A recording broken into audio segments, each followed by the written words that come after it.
So I know nail fungus isn't something any of us like to really talk about or have, but probably sometime throughout our life we're going to get that.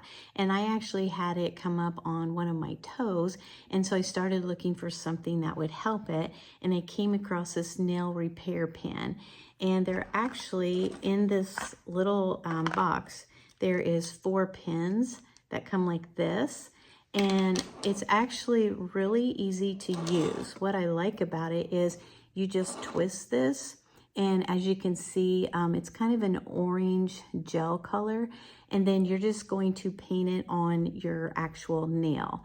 And then what I do is I take it and put it on when I get out of the shower, because you want to make sure the area is clean before you put it on, and then dry it real good. And then once it's dry and you put it on, you want to leave it on for about 15 minutes. The thing I like about this this gel pen is that also all of the ingredients are natural. There's nothing artificial in it at all. I will say you don't expect it, like your body takes time, you know, to get better.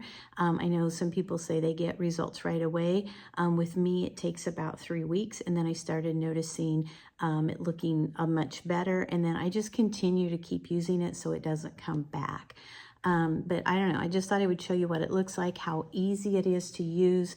Like I said, I put it on, I do it twice a day, but if I am not getting out of the shower, I just take a wet rag and wipe it and dry it off and then put it on. Super easy. Give it a try and just see what you think.